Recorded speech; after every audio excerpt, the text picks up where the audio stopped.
Picture a pristine summer evening. You and three friends retreat to a secluded, whispering forest on the edge of a glassy lake. The air is still. The escape seems perfect. You're seeking sanctuary, a quiet night, to sleep under a canopy of stars. But in the dead of the night, someone, or something, decides that none of you will ever leave those woods. Welcome to Fictional Forensic. Today, we are opening the dossier on one of the most chilling, unsolved mysteries in European history, a picturesque camping trip that devolved into a gruesome bloodbath. Lock your doors, and let's enter the dark. It's June 4th, 1960.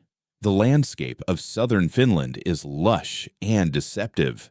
15-year-old Mela steps off the back of her boyfriend Niels's motorcycle. They've ridden 18 miles from the city limits to the shores of Lake Bodom, meeting up with their friends, Seppo and Anya, to celebrate Mela's 16th birthday. They claim a foreboding stretch of land on a peninsula, heavily cloaked by birch and pine, secluded, isolated. But before they make camp, they hike over to a small snack kiosk near the water, and immediately, the atmosphere shifts. The woman behind the counter exhibits a profound, irrational hostility. She slams their items down, her breathing heavy, radiating a deep, territorial aggression. When Mela mentions they're camping by the lake, the woman's face contorts.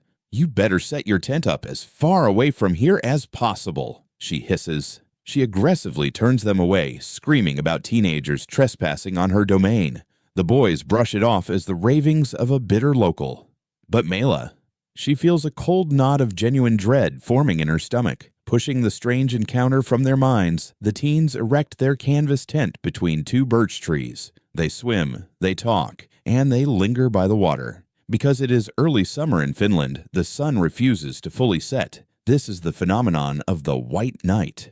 The sky holds on to an eerie twilight haze, a pale milky glow that casts long, unnatural shadows across the forest floor. Eventually, they retreat into their single tent and succumb to sleep.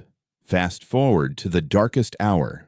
Mela is jolted awake. She hears a deliberate, heavy rustling just outside the thin canvas walls. She sits up, her eyes straining against the pale twilight bleeding through the unzipped tent flap. Suddenly, a massive, impenetrable shadow eclipses the light. A figure stands towering just inches away, and as it leans in, Mela stares into the void, locking onto two unnerving, glowing red eyes. Before the scream can leave her throat, the support ropes snap. The heavy canvas collapses, burying them in darkness. What follows is a symphony of sheer terror, the sickening sound of dull thuds, the tearing of fabric, the muffled, desperate screams of her friends, and the crushing, violent weight of an attacker striking blindly from above. By the next morning, the lake is enveloped in a heavy, unnatural silence. Two local boys fishing nearby spot a blond man hurrying out of the woods, his pace frantic as he flees the direction of the campsite. Hours later, a father and his young sons are walking the wooded trail toward the water. The father steps into the clearing and freezes. The teenager's tent is a slashed, blood-soaked heap of canvas. Beneath it lies a scene of unimaginable butchery. He shields his children's eyes and screams for them to run. When investigators arrive, they are met with a baffling, gruesome discovery. Seppo and Anya were bludgeoned and stabbed to death through the fabric of the collapsed tent. Mela had managed to drag herself onto the top of the canvas, but the killer caught her, her innocence shattered by 15 stab wounds. Beside her lies Niels. His skull has been fractured so severely, his face is an unrecognizable mass of trauma. A seasoned detective kneels beside the bodies, cataloging the slaughter. Suddenly, a ragged, wet gas breaks the silence. Niels' eyes flutter open against all rational medical odds. He is still breathing. The crime scene was a forensic labyrinth. The teenagers' motorcycle keys were taken, yet the bikes were left untouched. Niels' leather jacket was gone. Most perplexingly, his shoes were missing. Military personnel later discovered Niels' shoes hidden beneath a pile of leaves over 500 yards away. And this is where the forensic evidence deepens. The blood spatter on the footwear told a terrifying story. They were coated in the victim's blood on the outside, but completely clean on the inside. The deduction was chilling. The killer had murdered the teenagers, slipped his feet into Neil's shoes to avoid tracking his own bloody footprints, walked half a kilometer, and then discarded them. But who? When Niels regained the ability to speak, trauma had wiped his memory. He recalled only the looming shadow and those glowing, demonic eyes. Detectives hunted down the frantic blonde man spotted by the lake, but his alibi was unbreakable. But what about the hostile kiosk lady?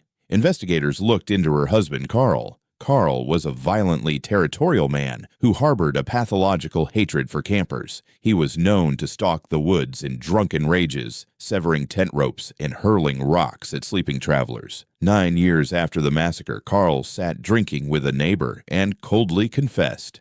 "Don't you understand?" he muttered. "I'm the Lake Bodom murderer."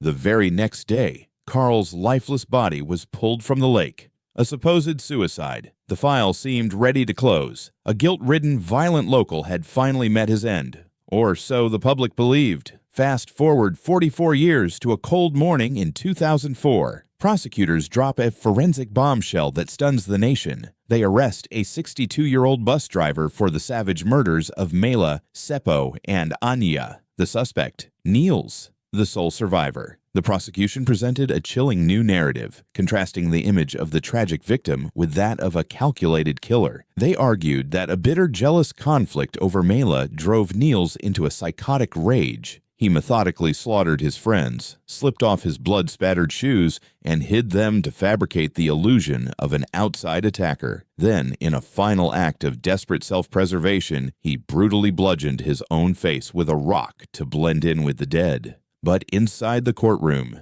the narrative fractured. The jury found the circumstantial evidence too weak to rewrite 40 years of history. Niels was completely acquitted. To this day, the blood spilled at Lake Bodom remains a haunting cold case. So, who swung the blade in the twilight? Was it the territorial rage of Carl, the jealous fury of Niels, or did a true red-eyed monster step out from the Finnish pines? Leave your deductions in the comments. And if you have an appetite for the dark and the unsolved, ensure you hit that subscribe button. This is Fictional Forensic. We will see you in the shadows.